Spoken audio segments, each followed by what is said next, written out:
मंच पर हल्की नीली रोशनी है। पीछे समुद्र की लहरों की आवाज सुनाई दे रही है। एक सूत्रधार धीरे से मंच के बीच में आता है। सूत्रधार गहरी सांस लेते हुए, यह कहानी किसी एक शहर की नहीं है।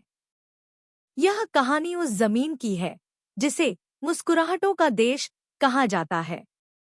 थाईलैंड, जहां इतिहास की धूल और आधुनिकता की चमक एक दूसरे के गले मिलते हैं। रोशनी तेज होती है। बैकग्राउंड में थाई वाद्ययंत्रों की मधुर आवाज गूंजती है। सूत्रधार, कल्पना कीजिए बैंकॉक की तंग गलियों की, जहां हवा में पैड थाई की तीखी खुशबू और ताज़ा फूलों की महक घुली हुई है। चाओ फ्राया नदी की लहरें जो सदियों से अपनी कहानी सुना रही हैं। यहाँ हर मंदिर की सुनहरी छत डूबते सूरज को चुनौती देती है, मानो वे कह रहे हों, हम यहाँ तब भी थे जब समय का पहिया थमा था, और हम तब भी रहेंगे जब यह शहर सो जाएगा। अचानक आवाज में थोड़ी गंभीरता आती है। लेकिन थाईलैंड सिर्फ मंदिरों और बाजारों का नाम नहीं है।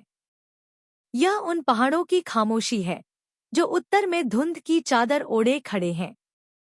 चियांग माई की वो शांत सुबह जहां भिक्षु केसरिया वस्त्रों में मौन पदयात्रा करते हैं। क्या आपने कभी उस शांति को महसूस किया है? वह शांति जो रूह को छू जाती है। लाइट्स बदलती हैं, नारंगी और सुनहरी हो जाती हैं। और फिर दक्षिण का वो नीला समंदर, फुकेत, क्राबी, कोसमुई, जहां पानी इतना साफ है कि लगता है जैसे आप आसमान में तैर रहे हों। चूना पत्थर की वो विशाल चट्टानें जो समुद्र से किसी रक्षक की तरह सिर उठाए खड़ी हैं। यहाँ की लहरें रेत से कुछ कहती हैं जिसे समझना सबके बस की बात नहीं। सूत्रधार आगे बढ़ता है, उसकी आवाज अब जोश भरी है। थाईलैंड एक एहसास है। यह वह जगह है जहां आप खुद को खोने जाते हैं और खुद को पाकर लौटते हैं।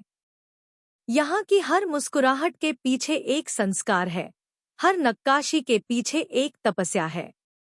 यह देश कहता है, रुको, सांस लो और जीवन को उसके असली रूप में महसूस करो। संगीत धीमा हो जाता है। सूत्रधार शांत स्वर में अपनी बात खत्म करता है। तो क्या आप तैयार हैं उस जादुई सफर पर चलने के लिए जहां यादें कभी धुंधली नहीं होती? थाईलैंड, जहां दिल बसने के लिए जगह ढूंढ ही लेता है। लाइट धीरे धीरे बंद होती है। पूर्ण सन्नाटा।